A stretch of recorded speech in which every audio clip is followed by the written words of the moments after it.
자, 안녕하세요. 이정민 선생님입니다.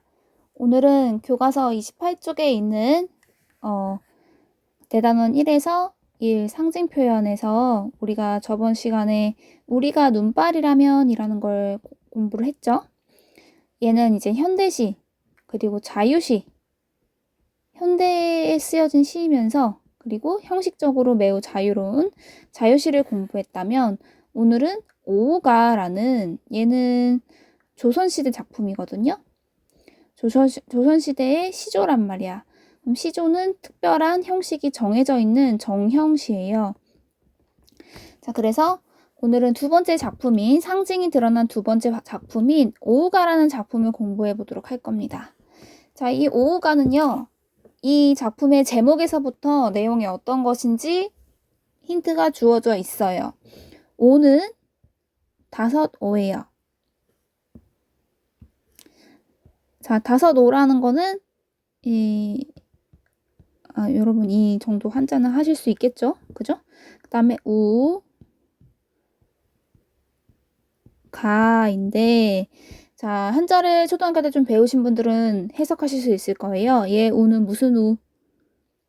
벗우. 그치? 벗이 뭐예요? 선생님 하실 수 있는 친구도 있겠죠? 친구라는 뜻이고요. 가, 이거 무슨 가? 노래가. 자, 그래서 이 오우가라는 시조의 제목을 해석을 해보면 5 친구 노래, 5 벗 노래라는 거고요. 조금 더 연결을 해서 우리가 읽으면서 해석을 하시게 되면 5의 벗을 소개하는 노래. 내 친구는 누가 있냐면 이 5이 있어. 이 5의 친구들을 소개하는 노래라고 하실 수가 있어요. 벌써 지금 선생님이 여기 그림을, 사진을 실어놨는데 여기에 내 5명의 친구가 있습니다. 예, 흐르는 그다음에 이거, 이 회갈색의 이것, 그다음에 이러한 나무, 또 요런 나무, 그리고 밤하늘에 떠 있는 이것. 자, 이 5개가 내가 소개할, 윤선도라는 작가가, 시적화자가 소개를 한 5명의 친구입니다. 자, 그러면 시를 한번 보기 전에 윤선도라는 작가 다시 한번 짤막하게 소개. 방금 영상을 통해서 아셨겠지만, 자, 조선시대의 무신하고 문신이 있죠. 무신은 이제 칼 가지고 싸우는 사람이라면, 문신은 글을 써가지고 그 정책 같은 거를 이제 논의하는 사람이잖아. 자, 이 사람은 특이하게도 그 직장 생활이라고 할 수 있겠죠. 정치 활동을 하시면서 그동안에 20년 동안에는 귀양살이를 했어요. 그리고 그 귀양살이 중에서 귀양살이를 제외하고도 10년 동안은 또 자연에 은거했어요. 자, 은거라는 거는 은밀히 숨어서 거주했다는 뜻이에요. 혼자 그냥 자연에 콕 처박혀서 난 자연하고 살 거야. 이 세상 너무 싫어. 라고 하시면서 그것을 또 즐기셨던 분입니다. 자, 귀양살이 한 내막에 대해서는 영상에서 아셨겠죠? 사실상 이 귀양이라는 거가 아주 외딴 곳에 있는 섬 같은 데 혼자 보내져서 자연살이를 하는 거니까 인생의 30년 동안에는 난 자연에서 살았다라고 하실 수 있는, 요즘 소개를 하자면은 나는 자연인이다 라는 프로그램에 충분히 섭외되고도 남을 만한 그런 자연인이셨다. 자, 윤선도 자연인 기억하시고요.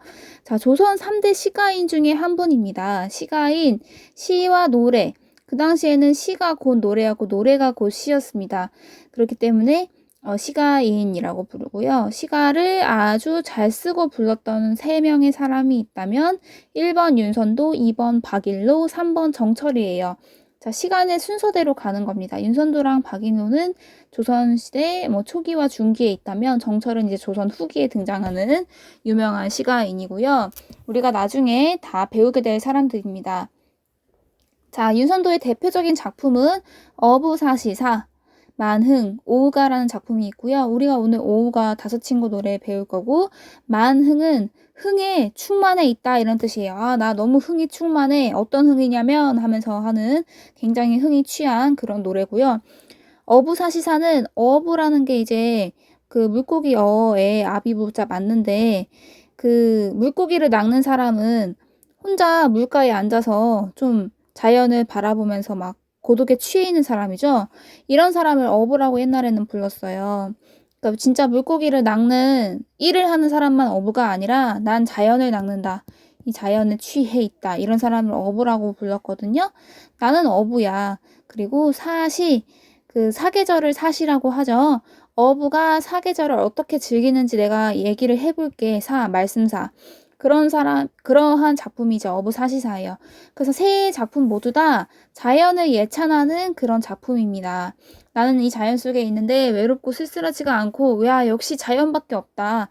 인간 세계보다는 이 어지러운 정치판에서 일을 하는 것보다는, 그리고 사람들에게 어떤 인정을 받고 명예를 누리는 그런 삶보다는 복잡한 세상을 떠나서 자연 속에서 매우 행복해. 너무 좋아. 난 흥이 취했어. 이런 작품을 쓰셨고요. 이 작품이 아름다운 이유 중에 또 하나가 아름다운 순 우리말을 사용했기 때문이에요. 순 우리말. 자, 우리말만을 순수하게 사용했다라고 할 때 순 우리말이라고 하는 거고요. 이게 왜 특별하냐면 사실 조선시대 동안에 우리 세종대왕님께서 한글을 창제하시긴 하셨지만 한글 창제가 1443년이죠. 그리고 반포가 1446년이란 말이야. 그런데 그 이후에 그럼 사람들이 한글을 다 썼는가? 안 썼어요. 일부 그 문헌을 쓰실 때나 일부러 한글을 반포하기 위해서 뭐 용비어천가라든지 몇 가지 그런 작품을 쓸 때나 주로 일반 백성들 중에서 서민들이 일부 쓰거나 그것보다도 궁중의 여인들이 서로에게 편지를 쓸 때, 그거를 이제 어려운 말로 서간이라고 하죠. 서간문 같은 것을 쓸 때나 또는 소설, 나중에 이제 한글 소설이 창작이 되는데 홍길동전 같은 거 등등등등 이런 특별한 수필 그런 것을 쓸 때 주로 한글을 썼고, 일반적으로 사람들이 쓰는 이러한 정말 글을 쓴다고라고 할 때는 한문을 썼어. 아직도. 그러니까 한문이 대세였던 시기였단 말이야. 조선시대 초기 중기까지도요. 후기에 들어서나 겨우 이제 한글로 작품을 창작하고 서로 소통을 하는 게 좀 더 활발해졌지만, 그 전에는 한문으로 글을 쓰고 읽어야지 멋진 선비, 사회활동은 한문으로 하는 게 대세였어요. 그런데 이 시조를 창작할 때도 마찬가지야. 시조도 한문으로 지었어. 한문으로. 자, 어떻게 읽고 썼는지는 이제 좀 어려운 문제니까 나중에 배우겠지만, 아무튼 그런데 이분은 순 우리말을 사용해서 한글을 사용해서 자연을 예찬하는 글을 썼다는 말이야. 이게 굉장히 특별하신 이분의 특징입니다. 자, 그래서 윤선도라는 작가를 생각할 때 우리는 세 가지. 자, 조선시대 자연인, 그러면서 자연을 예찬했다. 특히 무엇을 이용해서? 순 우리말을 이용해서. 자, 여러분 요거 공책에다가 꼭 필기해 주세요. 왜 공책에다 필기하라고 하냐면 여러분 글씨가 굉장히 크더라고요. 필기한 거 보니까 생각보다 글씨가 커갖고 그 교과서에 필기한 것을 보니 매우 정리가 어수선하며 또 여러분도 큰 고통을 느낄 것 같아. 그래서 여러분 선생님하고 배지빈 쌤하고 둘 다 필기를 매우 많이 시키잖아. 그래서 국어 공책을 하나 마련을 해서 그 국어 공책에 지금까지 필기를 좀 쭉 정리를 해놨으면 좋겠습니다. 자, 아무튼 자, 그래서 이렇게 윤선도란 사람 알아봤고요. 자연인 할아버지. 자, 순 우리말로 작품을 썼다는 것을 이렇게 보시면 알 수 있을 거예요. 원문, 원래의 문장이야. 28쪽에 있는 거는 나중에 지금 번역한 거야. 그러니까 한글도 우리나라 한국어도 시간의 흐름에 따라서 변화해 오거든요. 그러니까 지금의 말로 좀 바꿔놓은 거야. 순화해서. 이게 이제 지금의 말로 바꿔놓은 거고요. 28쪽에 있는 그 일수와 이러한 오우가는 그 당시에 실제로 이 오우가를 쓰셨던 그 원래 문장은 이러한 것이었어요. 아주 간단히 선생님이 읽어볼게요. 자, 네 버디 몇이나 하니 수석과 송죽이라 동산의 달 오르니 그 더욱 반갑고야 두어라 이다섯 바퀴 또 더하야 무엇하리. 자, 이렇게 점 찍혀져 있죠. 이거는 이 가운데 이거는 아래아라고 부르고요. 얘는 이제 아와 어의 중간 정도 되는 소리예요. 그래서 네 벗이 몇이나 하니 수석과 송죽이라. 수석, 송죽, 그리고 동산에 달까지 오르니 더욱 반갑구라. 고야 두어라 이 다섯 밖에 또 더하여 무엇하리. 자, 이렇게 해석을 하시면 되고요. 얘는 이제 여러분이 무슨 학자처럼 그렇게 공부를 할 사람은 아니니까 간단하게 이 6수를 선생님이 읽어만 줄게. 호기심을 해소하기 위해서. 다음 이수. 구름빛이 좋다 하나 검기를 자로한다. 자로는 자주란 뜻이에요. 바람소리 맑다 하나 그칠적이 한우매라. 자, 한우매라 할 때 하다라는 표현이 나오는데 하다가 많다라는 뜻이었어요. 옛날에는 조선시대에. 좋고도 그칠 리 없기는 물뿐인가 하노라. 이 물이 물이에요. 물이 옛날에는 물이었어. 물. 좋고도 그칠 누이 없기는 누가 없기는 그칠 일이 없기는 물뿐인가 하노라. 자, 물을 좋다고 얘기하는 거고요. 3번 삼수 고즌. 자, 이 고즌 뭘까요? 이거 꽃입니다. 지금은 꽃인데 옛날에 고즈였어요. 신기하죠? 자, 무슨 일로 피면서 쉬지고 풀은 풀. 이거 풀이죠? 어이하야 푸르는 듯 누르나니 아마도 변티 아닐 손. 변티 아닐 것은 바회뿐인가 하노라. 자, 신기하죠? 지금의 단어와 조금 다르죠? 다음 사수. 더우면 곱히고 치우면 입 직언을 소라 소나무야 너는 어디 눈서리를 모르는다. 모르는다 이게 모르는가. 지금의 뭐뭐는가 이게 뭐뭐 니은다였어요. 는다였어요. 자, 구천에 불이 고든 줄을 글로 하여 아노라. 뿌리가 고든 줄을 그로 하여 아노라. 이렇게 해석할 수 있고요. 다음 오수. 나무도 아닌 것이 풀도 아닌 것이 곡기는 뉘식이며 속은 어이 비었는가. 저렇고 사시에 푸르니 그를 좋아하노라. 사시는 사시사철 사계절이라고 했고요. 자, 이거는 나무도 아니고 풀도 아닌데 곧고 속이 비어있는 거. 나무 중에서 나무 같은데 이렇게 막 대나무라고 벌써 말을 해버렸네. 이렇게 막 그 잎이 붙어있는 바로 대나무를 얘기하고 있는 거죠. 자, 마지막 육수. 작은 것이 높이 뛰어서 만물을 다 비추니 밤중에 광명이 너만 하니 또 있나냐. 보고도 말 아니하니 내버린가 하노라. 자, 이렇게 해석을 해봤고요. 우리 굳이 이렇게 어렵게 원문으로 안 읽을 거고요. 그냥 호기심 해소 차원에서 한번 읽어줬습니다. 이렇게 순우리말로 1수부터 6수까지 6수의 시조로 이루어져 있어요. 6수가 함께 연이어서 있다고 해서 연시조라고 합니다. 연시조. 연달아 이어있는 시조. 자, 그럼 제대로 한번 볼게요. 1수부터. 자, 사실 교과서에는요. 2수, 3수, 그리고 6수. 2, 3, 6수가 실려져 있어요. 28쪽에는. 근데 나머지 1수부터 6수. 이 전체를 한번 봐야 될 것 같아서 1수부터 6수 전체를 한번 실어봤습니다.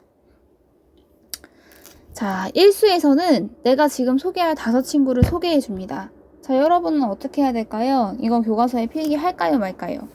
해야죠? 그죠? 위아래에 공간이 있으면 또 옆에 1수 그리고 4수, 5수 또 추가로 그냥 적어만 주세요. 알았죠? 자, 읽어보자. 내용이 뭐 어떤 내용인가. 네 벗이 몇이나 하니 몇인가 생각을 해보니 수석과 송죽이라. 동산에 달 오르니 그더욱 반갑구나. 두어라. 이 5밖에 또 더하여 무엇하리. 자, 5이 있다. 5 친구가 있다라고 얘기를 했어요. 자, 누구냐면 수석, 송죽, 그리고 동산에 달 오르니 이 5가지다. 첫 번째 친구는 수예요. 아이고, 수예요. 수. 물이죠. 그 다음에 석, 바위죠. 소나무. 소나무 어떻게 쓰지? 이건가? 그랬어요. 그 다음 죽. 그 다음 동산에 달 오른다. 달. 그래서 수석, 송죽월 이 5 친구를 소개하고 있습니다. 자, 이 5 사실은 그런데 얘네들이 다 친구인데 친구가 아니죠? 진짜 사람이 아니고 자연물이죠. 5 자연물이야. 자, 이 오가를 지은 윤선도라는 사람이 자연의 은거에서 혼자 지냈잖아. 그럼 혼자 있으면 사실 친구가 있는 거야, 없는 거야? 사람 친구는 없는 거예요.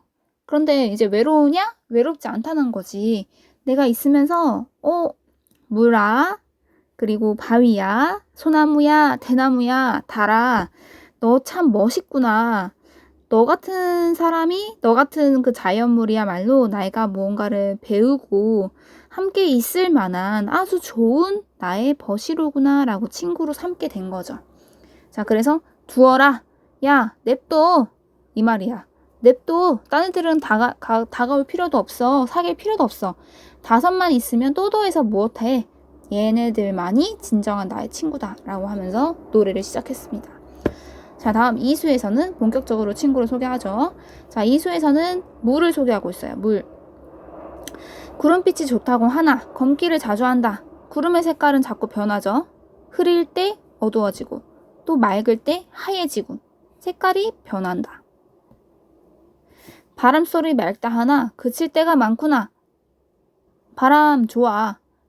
소리가 좋아. 근데 그칠 때고 있어. 얘도 자꾸 변해요. 변화하는 존재들이야.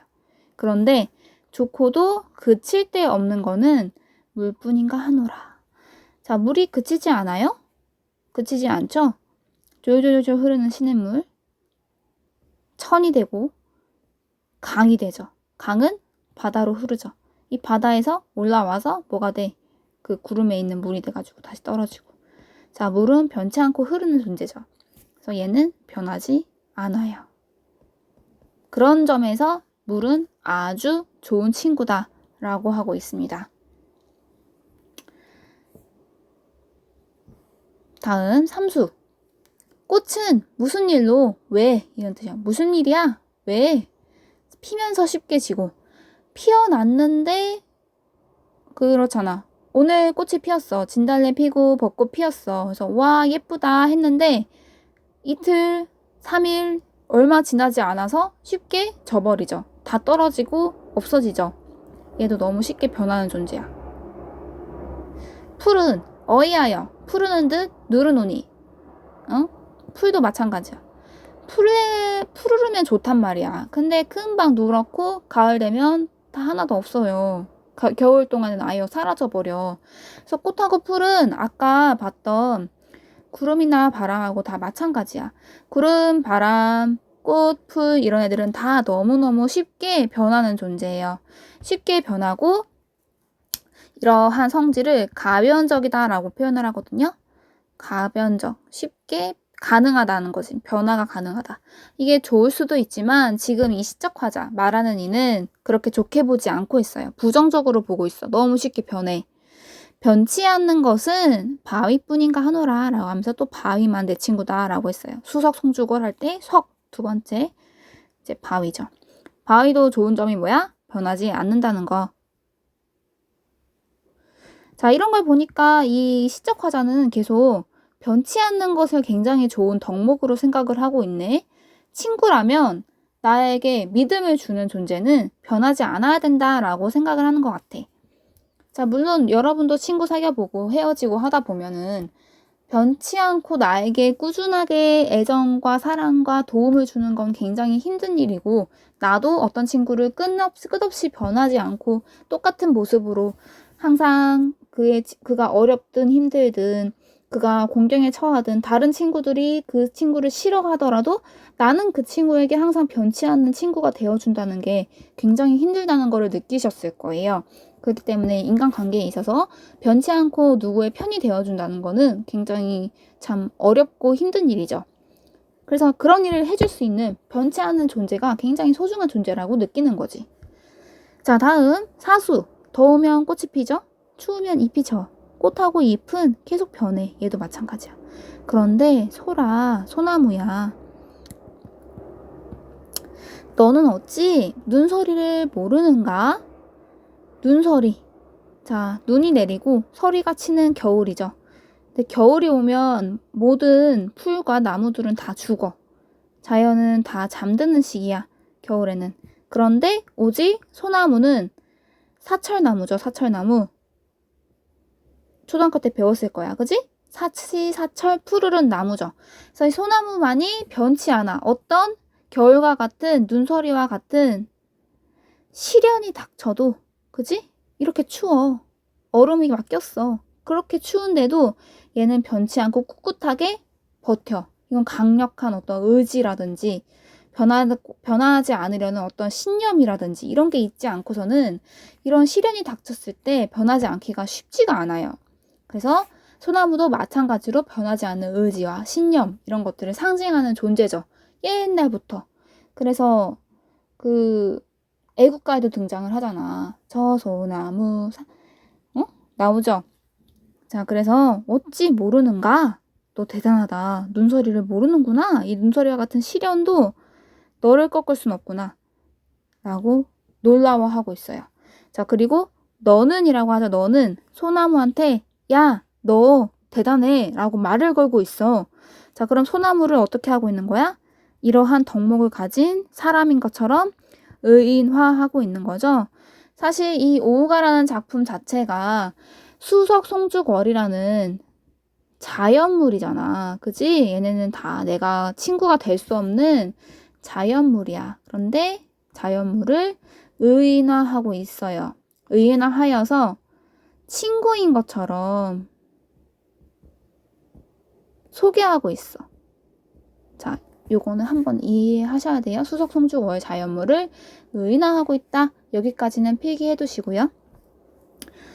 자, 다음 구천에 뿌리 고든 줄을 근로하여 아노라. 자, 구천은 땅속인데 자, 얘는 이제 여러분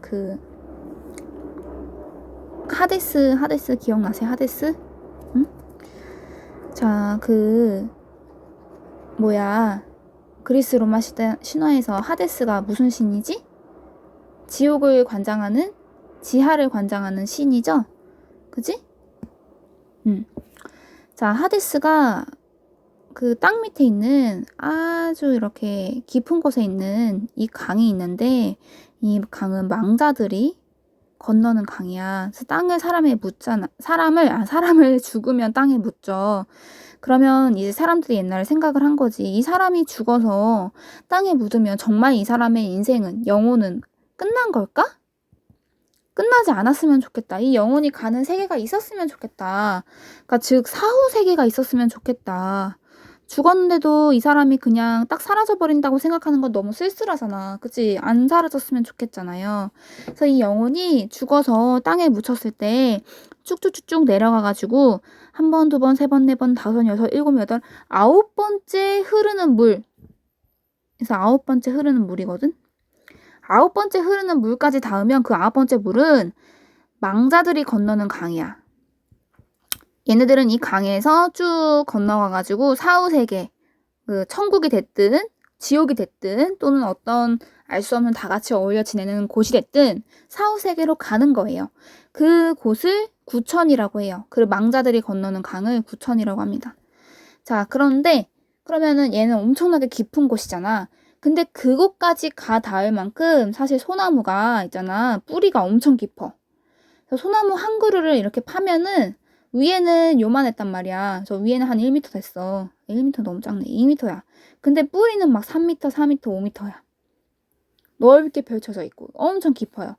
그래서 그 소나무가 뿌리 깊은 성질을, 뿌리 깊은 나무라는 그러한 그 용비어천가에 나오는 구절도 있고, 여러분 시도 있고요. 뿌리 깊은 나무라는 단어 많이 들어보셨을 거예요. 그래서 뿌리가 깊은 그러한 소나무가 뿌리가 깊고 곧기 때문에 그러면 굉장히 단단하다는 거잖아. 흔들리지 않는다는 거잖아. 그지? 뿌리 깊은 나무는 흔들리지 아니 뭐 이런 표현 들어보셨죠? 그렇게 흔들리지 않으니까 너의 이파리가 그렇게 사시사철 푸르고 시련이 와도 견딜 수 있구나. 이러한 의미입니다. 그래서 소나무의 덕목은 뭐냐? 소나무는 신념, 변치 않는 의지, 이런 것을 상징하는 친구입니다. 자연물입니다. 자, 이렇게 적어두시고, 자, 요렇게는 이제 적어두시면 좀 이해가 더 잘 되겠죠? 자, 드디어 이제 오수. 나무도 아닌 것이 풀도 아닌 것이 곡기는 누가 시켰으며 속은 어이 비었는가? 저렇게 사시에 푸르니 그를 좋아하노라. 자, 나무도 아니고 풀도 아니래요. 곧기는 누가 시켰고 속은 비었대. 자, 얘는요. 사시사철 풀은 사철나무 중에 하나인 대나무입니다. 대나무. 그는 대나무예요. 대나무. 어떻게 알아요? 이것만 읽고는 알 수가 없는데요. 처음에 일수에서 수석과 송죽이라고 벌써 순서대로 다 말을 해줬어. 대나무 죽이죠. 그 대나무는 이렇게 참 그렇잖아. 고르면서 속은 비었고 나무도 아니고 풀도 아닌 것처럼 막 이렇게 풀이 나 있죠. 그치? 잘 그림은 못 그렸지만 아무튼 이러한 대나무를 소개하면서 얘도 마찬가지로 사시에 풀이돼요. 사계절 동안 계속 풀러 사철나무야. 얘도 변하지 않음. 그러한 성격이 매우 좋음. 이렇게 생각을 하고요. 곧고 비었다라는 거는 또 어떤 것을 의미하냐면 고다요. 야, 사람이 야, 쟤는 꾸불꾸불해. 마음이 능구렁이 같아 라는 표현을 들어보셨죠? 능구렁이 같은 사람은 어떤 사람이야? 좀 상황에 따라서 이랬다 저랬다 바뀌면서 처신을 잘하는 성격일 수도 있지만 굉장히 사람이 쉽게 변하고 이익에 따라서 왔다 갔다 하는 사람, 그런 사람을 능구렁이 같다고 표현해. 근데 어떤 사람이 저 사람의 성품이 대나무처럼 고든 성품이야 라고 하면 어떤 성품일까? 항상 정직하지. 상황에 따라서 변하지 않고 내 이익이 중요한 게 아니라 항상 한결같아. 내 친구는 나 배신할 수 없어. 의리가 있어. 그게 바로 이제 대나무가 상징하는 고든 성품입니다. 정직하고 한결같고 의리가 있고 또 속은 어이 비었는가라고 했죠. 비었대. 자, 그래서 대나무를 이렇게 잘라가지고 그 통으로 대나무 밥도 지어 먹고 대나무 통으로도 쓰고 옛날에 필통으로 쓰고 이랬단 말이야. 자, 이렇게 할 수 있는 이유는 속이 비었기 때문인데 이 비었다는 거는 얘가 좀 어떤 느낌을 주냐면 굉장히 가지려고 하는 욕심이 없어. 다른 나무들과는 다르게 속에 뭘 채워넣지 않았어. 욕심이 없고 그리고 그 곧고 정직하다는 거, 강직하다. 그리고 뭔가를 이제 청렴하게 일을 한다. 이러한 것들을 상징을 해요. 청렴하다는 거 이미 아시죠? 비리가 없고 거짓이 없고 내가 100만 원밖에 벌 수 없어. 그럼 딱 100만 원만 벌고 거짓말하고 사기쳐서 200만 원 벌려고 안 한다는 거예요. 그래서 대나무는 이러한 성품을 상징한다라고 적어보시면 되겠습니다. 고든 성품, 정직하고 한결같고 의리가 있고 욕심 없고 강직하고 청렴한 성품을 상징하는 나무입니다. 옛날부터요. 우리나라에서는. 그래서 대나무를 막 그리는 거야. 사군자를 그릴 때. 자, 사군자 뭔지는 아시죠? 사군자. 대나무 그 매난국죽이거든. 매난국죽. 자, 여기서 이제 대나무는 이러한 어떤 아름다운 성품을 가진 걸로 상징을 가지고 있었어요. 자, 마지막 육수로 갈게요. 육수. 작은 것이 높이 떠서 만물을 다 비춘대요. 빛을 나눠줘. 밤중에 광명이 너만 아니 또 있느냐? 너라고 했죠? 이 너는 보고도 말을 하지 않는 달입니다. 너는 달. 자, 여기서도 의인화. 그지? 사람인 것처럼 의인화하고 있고요. 밤중에 광명, 만물을 다 비춘다. 이런 것들이 이 달의 특별한 덕목이에요. 자, 달이 밤에 떠 있어. 깜깜한 밤에 달이 떴단 말이야. 옛날에는 지금처럼 전구가 있어 없어? 없지. 조선시대 생각해 보세요. 그러면은 7시, 8시 지나서 한밤중에 깜깜한 밤에는 사람들이 무서웠지. 그지? 밖에 안 돌아다니죠. 왜냐면 너무 깜깜하고 위험하니까. 시골길을 여러분 차를 타고 같이 지나가 보시면 와 너무 깜깜하다. 무섭다. 이런 생각 하셨을 거예요. 그런데 달이 높게 떠서 빛을 나눠준단 말이야. 만물, 모든 사물에게 다 비춰줘요. 밤중에 광명, 빛광, 밝은명이야.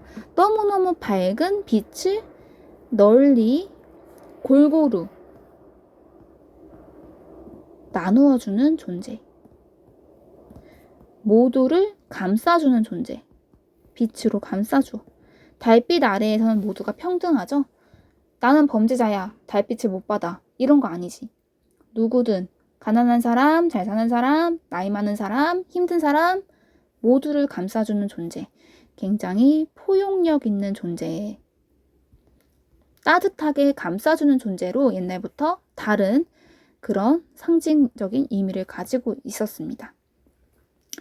왜냐하면 힘든 사람, 병이 걸린 사람, 그 얼굴이 막 자신이 없어서 집에만 있고 싶어하는 사람, 죄를 지은 사람, 이런 사람들은 밖에 낮에 못 다니죠. 다른 사람들을 만날까봐 무섭죠. 집에만 있단 말이야. 밤에 살짝 몰래 다녀요. 그 몰래 다니는 사람들조차도 밤에도 다른 빛을 준단 말이야. 그래서 달은 굉장히 포용력 있는 성품을 상징해요. 포용력 있는 성품을 가진 사람을 상징합니다. 그리고 특히 자, 첫 번째는 이제 이렇게 모두를 감싸는 그런 장점이 있다면 두 번째 장점은 보고도 말을 안 하니 내버신가 하노라. 자, 요게 이제 두 번째 달의 특장점이에요. 보고도 말을 안 해. 과묵해.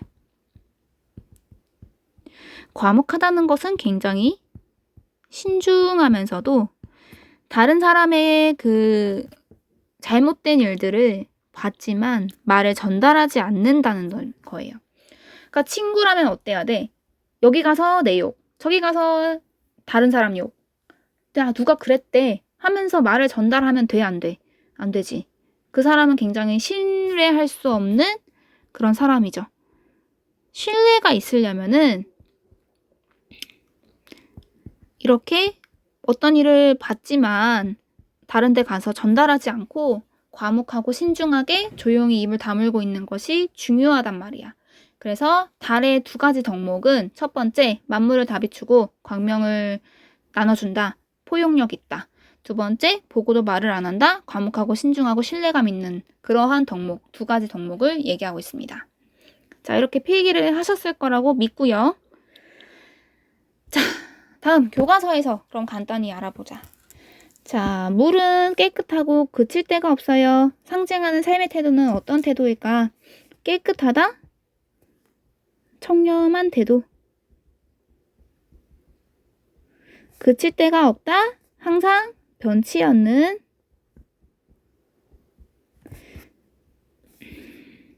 성품을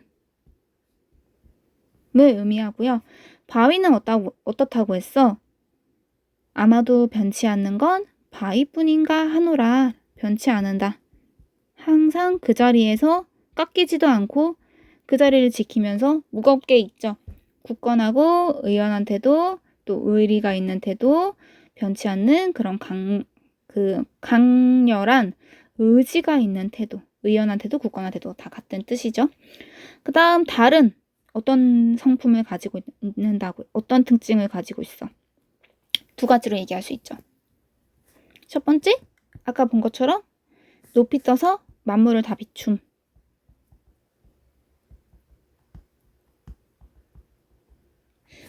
그 다음 두 번째, 보고도 말을 하지 않음.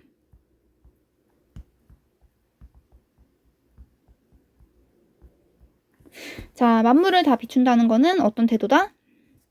포용력 있는 태도. 포용하는 태도.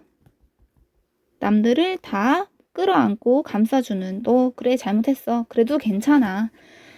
자, 그리고 보고도 말하지 않는다는 거는 굉장히 과묵한 자세, 과묵한 태도를 의미하죠.